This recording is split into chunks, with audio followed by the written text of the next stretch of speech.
myself up there. I keep doing that. Good job, Mike. And we are in this series called The Search for Happiness. If you could turn it down just a little bit, I hear the echo up here. And I was trying to write this, and I was trying to go through, and I was plugging away, trying to figure out how I was going to present this. And one of the things that I realized as I was doing this is that I think that our mind gets in the way a little bit of us being happy, and I say that we can pursue Jesus and we can go at that, but the thing is that I think our mind gets a little bit in the way of what we're doing. I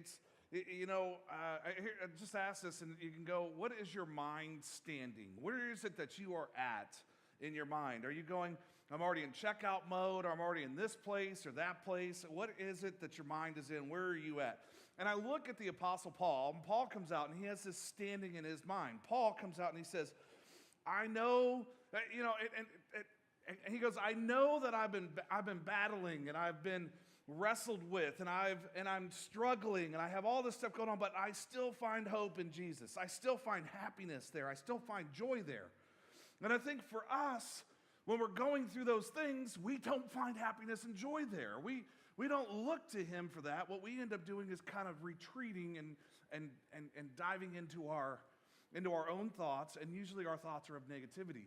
Our thoughts are not usually of joy. Our thoughts are not usually of Jesus. When we go, man, what am I going to do to get through this? We don't go, I'm going to seek God. I'm going to seek him through this. Usually it's, what am I wrestling through? And when you look at 2 Corinthians, it says, for though we live in the world, we do not wage war as the world does. The weapons we fight with are not the weapons of the world. On the contrary, they have divine power to demolish strongholds. Now, I want to take two words from this, and I think that those two words are critical for us to kind of pick apart a little bit. And so if you go back in the Greek and you start seeing this demolish, this is dunamis. Dunamis is the explosive power of God. And I don't think that we really comprehend the explosive power of God. God spoke and it came into existence. That is explosive power. None of us have this power that we go, I want something right there, and all of a sudden it shows up. We don't have that power. That's what God has. And so when you hear this, it says, we have the power to demolish strongholds. We have this power, this explosive power, that what are we doing with it? How are we taking this? And then the other word on this, the strongholds. We don't, and so when you hear strongholds, what is it that your mind thinks about? Sometimes we think, oh, it's a prison. That's, what is that? And so that word is okarama. Okarama is a fortified military stronghold, a strong-walled fortress, or this, a prisoner locked by deception. So when you see this, and you see this word, and you go into Strong's dictionary, and you look at the Greek definition of this word, you can see a lot of times we are locked by our own deception. Or sometimes we deceive ourselves, or sometimes the devil is deceiving us, and it continues to build these blocks around us, continue to lay a foundation of this. Are we a prisoner that's locked in our own little prison? Like sometimes, as Kirk was up here giving announcements, we'll come visit you at county jail. But the other thing is, are you in your own prison? Are you in a prison that you've made in your own mind, that you've created, and you go, nothing's ever going to change? It shapes the way you're thinking. And it's like literally one rock at a time building this wall. It divides you further and further away from God. You start, you can't trust him. You won't succeed. You're always going to be broke. Never amount to anything. God doesn't care about you. Can't let them know your struggles, because if people see your struggle, they'll think that you're weak. They're going to reject you. They're going to just cast you aside. This is what our thought process is. And especially as guys, we can't share anything. We can't talk to people, because as soon as we put ourselves out there, they're going to just cast us away. I say, I'm struggling with something. Well, you're not really a man then. And you get this mindset of going, which direction are we supposed to be going? What is it that we're supposed to be doing? And it's supposed to be loving one another and sharing with one another and encouraging one another, and we don't do that because we're so, I can fix this, I can take care of it, I can do it all on my own, and we build this stronghold around us. And I think a lot of times, let's look at 2 Corinthians 10:15. We demolish arguments and every pretension that sets itself up against the knowledge of God. We take captive every thought and make it obedient to Christ. Now, when you go back to 14 and you look at this and you see what happens here, in 14 it's talking, we demolish these strongholds. The strongholds that are in our mind are thoughts. And then look at verse 15, it's literally saying, when you take away those thoughts, you take away that, those are the thoughts that we have that are keeping us captive. It is literally our thoughts that control those things. Here's the thing is that you can look at your neighbor right now, those around you, and say, change your thinking, change your life. Look at you right now, just go ahead, say, change your thinking, change your life. The life that you have is a reflection of the thoughts you think. The life you have is a reflection of the thoughts you think. Here's what I mean by that. And maybe you've heard me use this analogy before, right? Every morning, a hummingbird gets up. And a hummingbird every morning goes out looking for food. But what is it going to look for? It goes and it's looking for sweet nectar. It's going to look for something delicious. Every morning, a vulture gets up. And a vulture every morning is going out looking for death. When you get up in the morning, what is it that you are going out looking for? What is your thought process? What is it that you're trying to think of and trying to pursue? What direction are you going? See, your life is always moving in the strongest direction of your thoughts. Your life is always moving in the strongest direction of your thoughts. Whatever it is that you are going, which direction you're going, it's because you've been thinking about it. And it says in Proverbs 23:7, for as he thinks in his heart, so he is. For as he thinks in his heart, so he is. So if you walk around like Eeyore all the time, geez, poo. I don't know what to do. I don't know what's going to happen. This is always going to be bad. Life just sucks. I don't even have a tail right. If you walk around that way all the time, how do you think that people are around you, and how do you think that you are presenting yourself?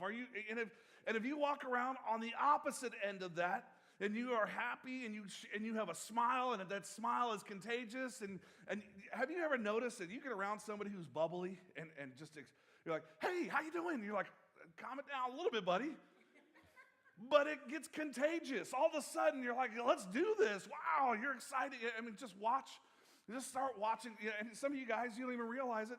Watch one of those infomercials at 2 o'clock in the morning that has that guy who does the ShamWow thing. All of a sudden, you've watched the whole thing, and you're like, man, that dude was excited. I don't want to ShamWow, but he kept me awake. He kept me entertained. It's like, wow. And see, the energy is contagious and keeps us going. What is it that we're doing? Your mind is a battlefield. And I think that we forget that so many of the battles we fight are in our mind. And they're won and lost in our mind. See, here's the thing. If you think you can't do something, you probably won't. If you think you can't do something, you go, I'm just never even, maybe you won't even try. If you dwell on your problems, they will overcome you. There's no ifs, ands, or buts about that. And if you feel like a victim all the time, then you'll become a victim. This is what happens. This is how our thoughts control that. And now, if you go to the opposite of that, if you think you can, if you have that mindset, I can get this done, you probably will. And instead of looking at all the problems, if you start getting to this mindset where you start seeing and looking for solutions, you'll see some. See, a lot of times people always come to this mindset and they're going, this is the direction I'm supposed to go, and they see all the problems that are in the way of getting that instead of looking for the solutions of how to overcome, how to battle those things. And instead of seeing the solutions, they'll continue to see the problems that are obstacles, and those obstacles will become overwhelming. And that will prevent us from actually ever seeing and pursuing our goals, reaching our goals, and finding true happiness. It happens over and over. See, if you believe you can overcome with Christ, you can. And see, there's some things is that there's God's truth to you, and there's Satan lies about you. And are we starting to differentiate those? Are we starting to take those and pull them apart? And in your notes, if you're following along, I put a thought audit in your bulletin here. And so if you look at this in a thought audit. So on a scale of 1 to 10. So you can say in each one of these, are you worried? or do you have peace? Are you, worried? So here's the thing. If you answer 1 for worried, you think that we're going to get nuked right now. Okay? That's just what you answer there, okay? So if you think number 10, peaceful, you were Jesus, okay? So you fall in between, here's a better question. Are you in between 2 and 9, okay?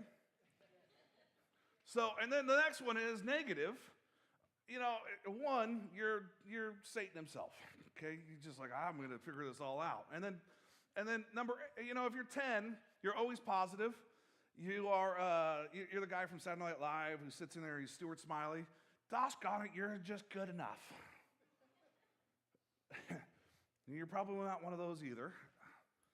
And here's the better question, is if you are a 1 in worldly, are your thoughts worldly thoughts, or 10 are the eternal thoughts? Are you thinking about what's going to happen in eternity, or you continue to focus on these worldly things? Worldly things we go. And the reason why I bring this up is because your thoughts really are going to say whether if you're happy or not. If you continue to go in the thoughts of worldly things, you're not going to be happy until you have all the worldly stuff, and you're never going to have all of it. Okay? You'll never have all of it. And if you're thinking eternally, then you don't need any of the stuff from this world. You can be content. You can go, I don't need any of it. You take the money and you just go, I don't care. Because you don't have a need for it. You just go, it's just nothing. It's money. If I need to help somebody, I'll help them. If I need to be able to give in order to support what I truly believe in, then I'll give to do that. Now, is it going to give up on my Starbucks addiction? Is it going to give up on this? Is it going to give up on whatever it is? Then that's what it is. You take it and you get rid of it. And you go, I just don't care. I don't need it that much. But see, the problem is our worldly addictions make it to where the money becomes so prevalent, and so this is what it has to be. So, let's go back to this. We'll review these real quick. Worried and peaceful. Worried, you have this they think type of mentality. You think about their children, you think about their future, your money, your job, your health. Always worried about those things. If you're secure in God's promises, which would be peaceful, you do what you can and you trust God to fulfill the rest. You'll fulfill the peace, He'll give you all those things. If you go to the negative side, 1 to 10, you can start looking negative. You're just critical people. You find fault in everything. You walked in here and you're already upset about the message. You walked in here and said, he's 5 minutes into this and he sucks. All right, I'm out of here. I don't care how good it is. And I'm going to go take that money off the stage and I'm out of here. That's just what it is. And that's the mindset you have already. You're like, you're just discontented. Nothing's ever good enough. It's like, and life is always going to be hard and I'm always going to be busy. I'll never have time for anything. Negative. And if you have the positive, you believe in the best of people. You see everybody, no matter what their faults are, you look at them and you go, God has a special purpose for them. That God's going to do something amazing through them. God's going to, and life is good. And here I'm still breathing, so that means I still have a job to do for God. Do you have that? Do you have an optimistic future? It doesn't matter where I'm at right now. I know that I get to see God one day, and I'm going to do what He's asked me to do while I'm here. What sort of things are you looking at? And then you look at the other one. Are you content with what you have? Are you content with what God has given to you? Are you all about material possessions? Have to have this, have to have that, and I have to be liked by people. If people don't like my Instagram photo, I don't know what to do. Oh my gosh, people online don't like me. What do we do? And that's the big thing. And then the external difference. Are we using or giving gifts? Are we reaching people? Are we doing in our job and our calling? Are we doing what God has asked us to do? Life is moving in the direction of your strongest thoughts. When it comes to your mind, what comes into your mind comes out of your life. That's what happens. If you think critical thoughts, you will have a critical spirit. If you believe that this day is going to be hard, it's likely going to be a hard day. Every day if you get up and you get up and you sit your feet off the bed and you just go, today is going to suck. Guess what? It's going to suck. You've already set yourself up. You've made it. You're going to go, I'm going to be hurt by people. Guess what? You're going to be hurt by people. You believe you can't trust people? Guess what? You're going to find people that you can't trust. That's going to be your mindset. You're going to walk around, I don't trust people. I don't like them. I think they suck. Well, guess who you're going to surround yourself with? People you don't like, people that you can't trust, and people that suck. That's what's going to happen. And you probably won't actually have any real intimacy in your relationship. That's just the truth. Now, if you go the opposite direction and you have this faith and you have this positive and no matter what happens, I'm always going to stay and do what God has asked me to do, and I'm going to see the good and out of everything, and I'll see God. You believe that you can make a difference. You believe that you can you can just go, I can do these things, and you likely will, and you'll find happiness in those things. If you generally trust people, they go, yes is a yes, and their no is a no, and whatever it is, and you believe in the best for others, not just going in the blessed in others, but you're going, if you're both looking for a promotion at a job, what is it that you're doing? If you're a coworker and you are both trying to get there, are you like, I'm going to push you off, get down? Or are you trying to make them look just as good as you do so that it's really, instead of you stepping on them, it really is that both of you succeed, that both of you get, I helped a boss of mine one time. I was working in retail, and my boss, I was an assistant manager at the time, my boss was a manager, and he asked me, he's like, what are your goals? I said, my goal is to get you promoted. My goal is to get you promoted. And he goes, why is that? I said, because I'll take your job.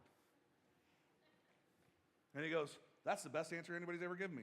And sure enough, as soon as he got promoted, he gave me that job. He got promoted to the district that we were in. He gave me that job. And literally, it changed the direction. I spent 8 years with that company after that. And in 8 years, I continued to tell him, I'm going to do whatever it takes to get my supervisor promoted because I want that job. And now I'm going to do whatever it takes. I'm going to help them. I'm going to build them up. I'm going to be that support. Is that what we do to our boss? Or do we go behind our boss and go, that dude's an idiot? He has no idea what he's talking about. He has no idea which way is up, which way is down, and I'm going to make everybody know that. And that's what we do. We talk about them. Instead of building people up, instead of seeing the best in them, he goes, well, maybe that was just the wrong direction. Let me help give some other guidance. No, we tear them down. And we destroy any relationship that we'll ever have with them, and we really ruin any close relationships. So here's the thing. No matter what you do, what you have, what you know, what you buy, where you live, where you travel, you cannot have a positive life with a negative mindset. No matter any of those things, no matter what you do, what you have, what you know, what you buy, where you live, wherever you go, wherever you travel, you cannot have a positive life with a negative mind. Just can't. Your life will always move in the direction of your strongest thoughts. And then are you excited about where your thoughts are taking you? So that's a question for you right now. Are you excited about where your thoughts are taking you? See, I wasn't. I had to change my thinking. I wasn't excited about where I was going. I had to have a change in thinking. I said, I can't keep doing retail and really, I love people and I want to be able to, and I can talk to them. And my wife will tell you I can sell ice to, you can finish that line. But that didn't make it to where I actually enjoyed what I was doing. And I kept going in this direction and going, while I like those things, that doesn't mean I actually was doing my purpose and I was doing what God had asked me to do. He just gave me all those tools in order to be able to do it here. I get up in the morning and I truly find joy. I go, I get to go do work for God today. See, the difference is that each one of you get to do the same thing. You just get to do it in your environment. You get to do it at your job. And we miss out on so many of the opportunities that are given to us to minister to others because we're being negative. Instead of finding joy and happiness, we go, no, I got to find a way to step on people so that I can get further and further ahead, thinking that we're going to find that joy. That last week we talked about that emptiness in your heart, that hole that's empty. You won't fill it with things or hurting people. You'll only fill it when you find God, when you have that hole filled with Jesus. What do we have to do? How do we move forward? How do we have to do this? One, you have to identify the number one stronghold that is holding you back. What mental thing is holding you back?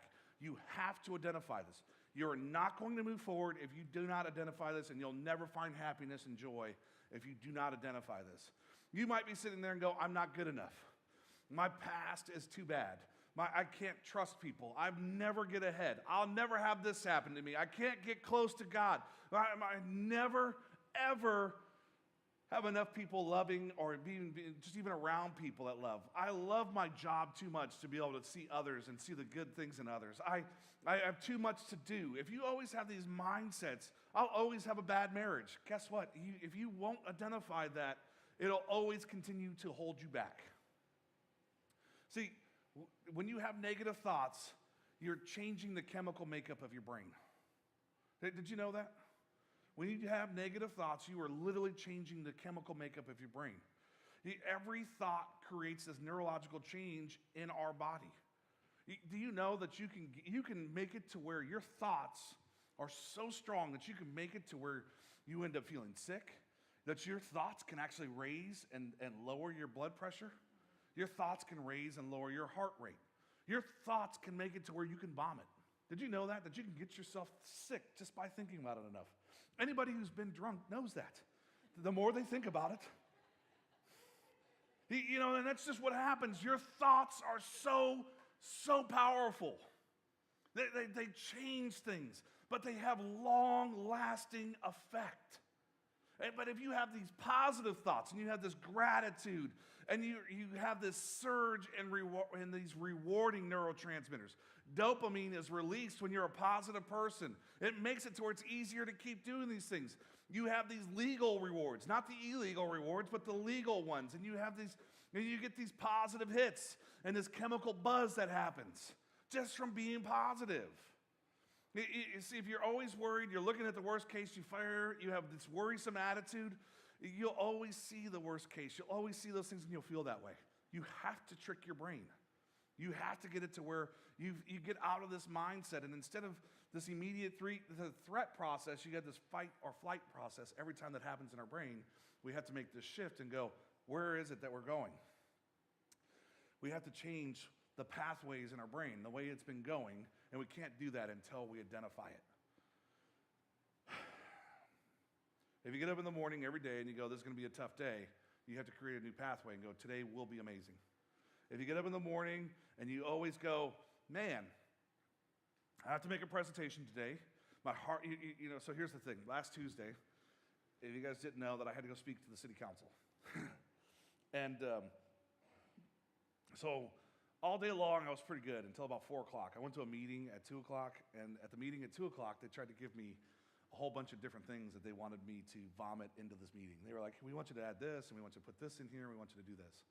And I go, guys, I said, I get all the things that you want me to do.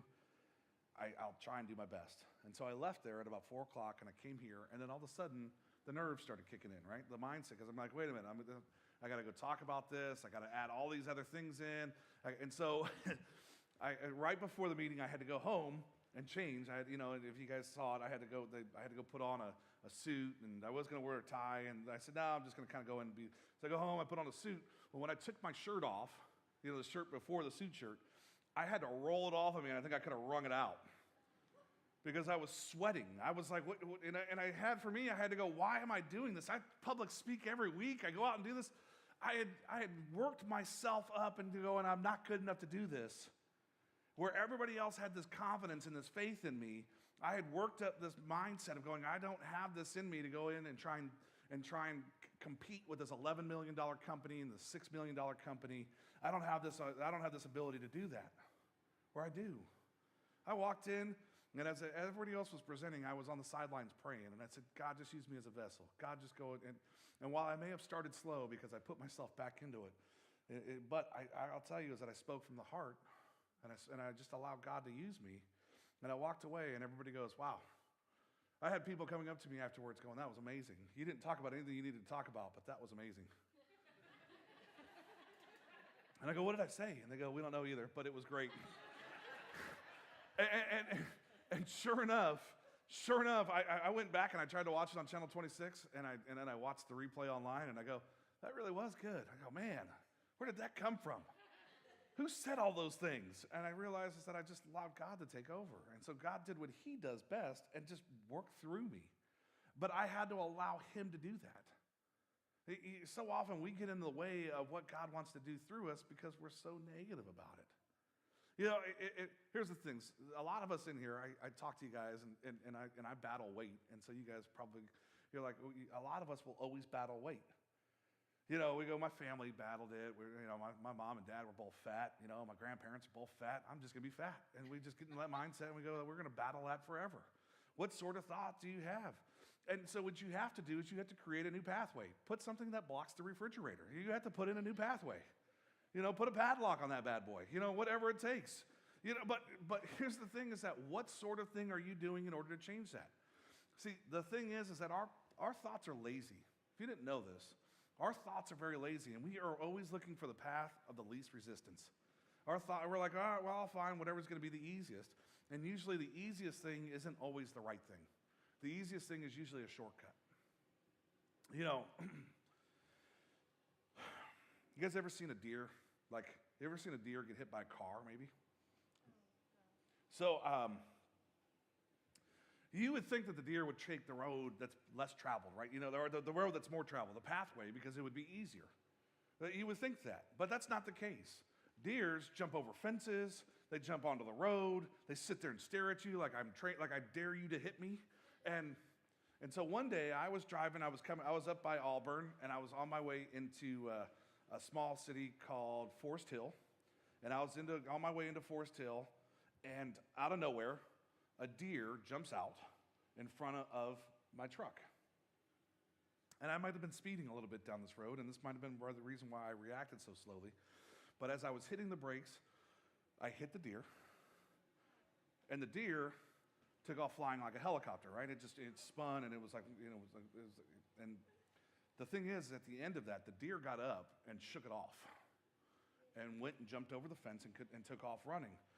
And it made me think to myself, is that why would the deer go through all of that? And I found out that the water was right on the other side of that. And so the deer has been going, I've been taking risk and been getting hit by cars, and I've been having all this stuff happen, but I needed that water. I needed to get there. I had to get down to the water that was down there.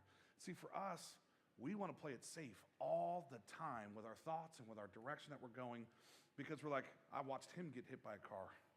I watched that happen, and I'm not going to be able to get over there to be able to get to what I need, to go in the direction of what I need, to be able to support those that are around me, to be able to love on those, because we're so worried about the repercussions to us. We're so worried about what's going to happen to us that we're not willing to take any risks, that we're not willing to go out there. And so, yes, sometimes, I'm not saying that you should be running across the freeway, but what I am saying is that sometimes we need to take risks in order to get where God wants us to go. We have an amazingly powerful God that so often we don't do what he's asked us to do because we're afraid, and maybe we don't think he's powerful enough to answer what we've asked him of. We've already talked about the explosive power of God at the beginning of this, where he spoke into existence. He spoke the world into existence. You don't think that he has the power to protect you to get to the things that he's asked you to go to. You don't think that he goes, I want you to spend time in my word. I want you to spend time in prayer. I want you to spend time, so you can be happy. You can find joy in the things that I've asked you to do. But we go, I'm not willing to do that because all of a sudden my coworkers will think that it's weird that I'm reading the Bible. I'm not willing to do that because, and we go, I have all of these things, these obstacles, because whatever it is, it's just like the deer not being willing to jump over the road to get down to the water. Well, they are willing, but that's, what I'm saying is that this mindset is that we have to get down there. We're always looking for the easier way instead of what's usually going to take it. The stronghold, this wrong mindset. Change your way of thinking. I have a lot of notes on this. I put down here, you're lonely, you're angry, you're bored. And what happens is if you're a guy, sometimes you result to porn. Instead of calling a friend, you end up resorting to something that you know is going to make it to where you look at women differently. You feel bad about yourself. And instead of going, hey, I got to do something different about this, we go to the refrigerator, we find the cake, we find the chips, we find the ice cream. Instead of going for a walk or going for a workout or drinking a glass of water, we're like, nope, I got to find comfort food. We're bored. So we scroll through Instagram rather than just go ahead and picking up the Bible. Could you imagine if every time that you went to Instagram or you went to Facebook, you went to YouVersion instead? One, either you become a biblical scholar, or two, YouVersion really gets spread very, very fast, and lots of people get it. That's the problem, is that most of us, when you get up in the morning, what is it that you go to first? Do you go watch the regular? Do you go try and, hey, I got to get caught up on news and social media, or do you open up the Bible first? And it's not about being legalistic. It's just one of those things. If you're laying in bed, what is it that you're after first? Are you like, oh, I got to see what everybody else is doing? Or are you trying to see, what does God have in store for me? You have to create some new pathways in different directions for your brain. We're just not doing it. And the more you walk that path, the easier it will get and the easier it will become to travel. The more you stay off of that path, the more it weakens and overgrowth happens, and all of a sudden you can't recognize where that path even is. You end up with more trouble. For those of you that are negative, that continue to judge me right now, that's not God, that's science. That's what it is. You're in this mindset and you're going, I've got to go through this. And instead of going, here's what Romans 12:2 says this. Do not conform to the pattern of this world, but be transformed by the renewing of your mind. See, science, they'll say, you need to rewire your brain. God says you need to renew your mind. You don't need to rewire your brain. You need to renew your mind. And the reason why you need to renew your mind is because when you were born,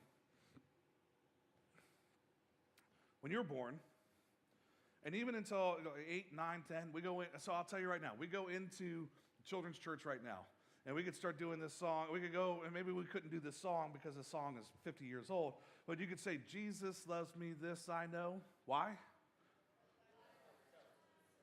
Okay, you go in there, you sing that song, and they go, and they'll sing it out, and they'll believe it. The difference is that you go, oh, that's just a song. That ain't the truth. That's what the thought process is in this room. That's just a song. And instead, you don't have the faith of a child, where the children in there have the faith that God has asked us to have. That's why he says you need to have this renewing of your mind to go back to that time where you had faith like a child. Do you have faith like a child? Are you in awe and amazement of what God has done and what he is doing through you? Do you look at him and go, God, you are amazing. You gave me life today. You woke me up. You put my feet on the floor. Man. Because most of us, we just get up and we go, we just take advantage and we take for granted everything that he has done for us and everything that he's put in our place. And see, then we have these strongholds. We build these up, and this renewing of our mind, instead of going, I need to renew my mind, we still have these strongholds that we need to break down. I told you, identify the one stronghold. You go, I'm not lovable. Break that down. I'm not worth it. Break that down. I'm not good enough. You need to destroy those things. You need to get rid of those. Because of my past, such and such and such, that needs to go away. This is what's keeping you from actually doing what God has asked you to do and finding joy, being holy, and finding happiness.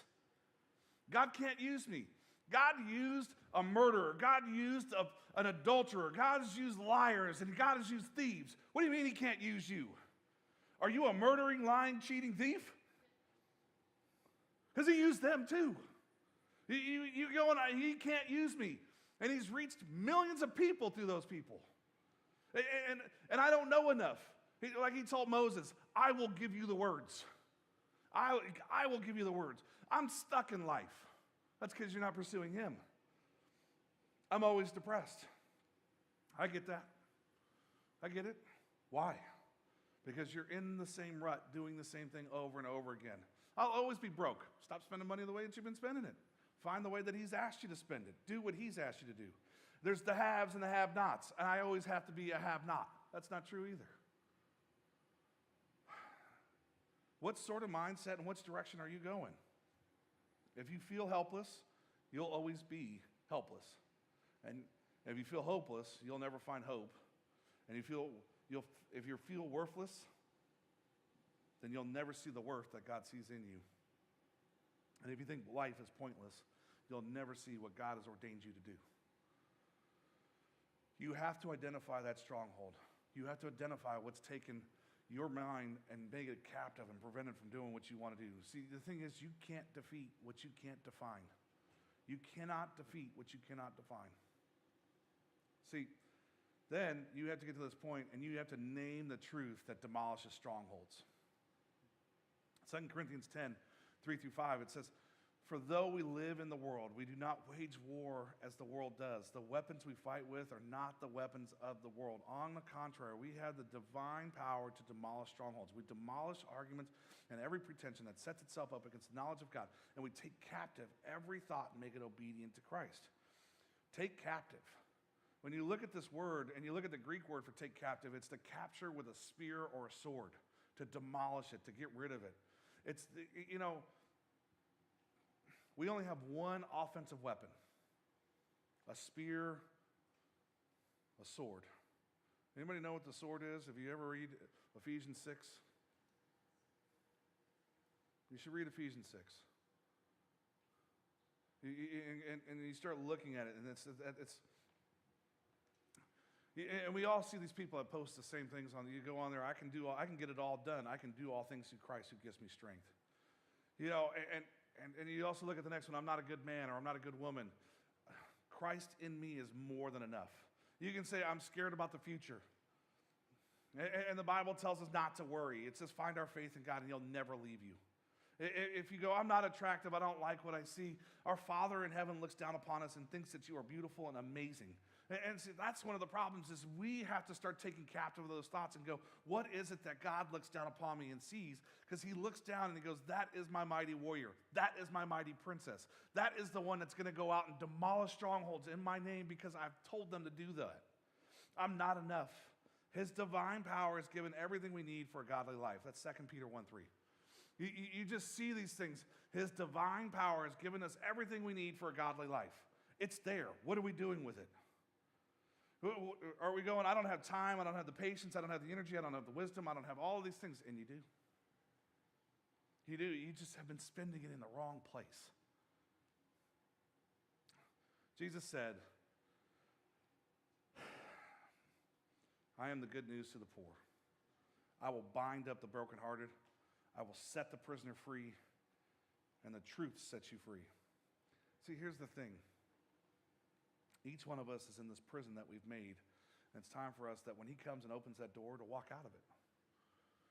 So many of us that we get into this prison and we just stay there because that's what we've known, and that's what we continue to rehash, that's what we continue to do, and we won't step out of the door. We won't actually step out and do what he's asked us to do. You know, everybody... Maybe you guys have heard this before, and you say you take a lion out of the wild, and what we do is we put it in a zoo, and we have everybody come look at it, and what we do with the lion is we feed it, right? We make it to where it's lost its hunting ability. We made it to where it won't go out and do anything anymore because it knows the food is just going to be delivered to it, and then it gets lazy. And if you ever go to, like, if you go down to Six Flags, they got a couple lions down there. And if you ever go down to Six Flags and you just look at the lions there, those lions are considerably heavier than what they would be in the wild. And the reason why they're heavier is because they're not actually doing what they need to do in order to stay healthy. And so for a lot of us, we've gotten pretty accustomed to having our food kind of delivered to us. We've started to become, we've put ourselves in a prison, a mind prison. And so if you ever talk to somebody who's been in prison a long time, and you get there and you have this conversation, and maybe anybody in here, maybe you've seen the Shawshank Redemption, maybe anybody ever seen that movie? And so if you've ever watched that movie, you'll see that somebody, after they spend a certain amount of time in prison where everything's been given to them and everything's been handed to them, and they haven't had the ability to go, can I go to the restroom? Can I do these things? And just do it, make a decision on it, that they end up becoming institutionalized. See, and for some of us, we've become institutionalized. Our brains have become institutionalized to where we're going, this is how it's always going to be, this is what it's always been, instead of looking and going, this is what God has in store for me. We've gotten to the point where we're not going to move forward because this is how it's been. I'm not willing to step out and make a change because this is how it's been. We need to change our mindset and get from this negative mindset that we have into a positive one and recreate this and go, I'm going to move forward because God says I should move forward. Not because I'm going to hold myself back because my mental state is, or my depressive state, or everybody goes, I'm not good enough, I'm not that. You have to look and go, this is what God says. He's opened the door and he said, I have this attitude, this positive mindset and this direction for you. I've opened the door, now step out into it. You have a choice. Right now, you are faced with a choice of doing what God has asked you to do and stepping out and going, I will be this person that he says I should be. Or you can continue to live in the same lifestyle and go, woe is me. Why is this happening? Why is this going on? Why is my life like this? You have a choice. It's up to you to live into it and step into it. What do you choose? What sort of life do you want? Make the choice. Make the one that he's asked you to make. Let's pray. Father, thank you. Thank you for just this ability to be able to rewire these thoughts, to be able to focus on you, to be able to see the good, to be able to focus this energy where we can say that we look to you for the positives, that we find guidance in you and joy in you and love, that we are good enough, and that each one of us has a mission that you've put us on, that you've said that this is what I want you to do and this is the direction I want you to go. Father, we ask that you give us strength. Give us strength to move forward and move closer to you. Give us strength to continue to persevere when people are trying to pull us back. When people say that the glass that's half empty, say it's always full. It may be only half full with water, but it's full with air. It's always full. To be able to have that positive attitude and seeing what you are doing and the direction that you are taking us and the love that you have for everybody, no matter what's going on. Father, help us to continue to persevere closer to you, to draw near to you, to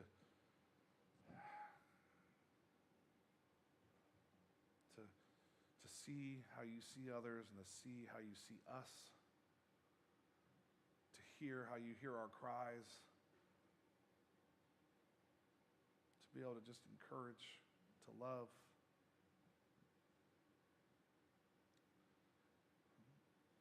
Father, we know that we are so easily discouraged. We build these walls that prevent us from coming to you. Just give us strength to demolish these strongholds, these mental strongholds that are holding us back from truly pursuing you. Father, thank you. It's in your Son, Jesus' name, that we pray. Amen.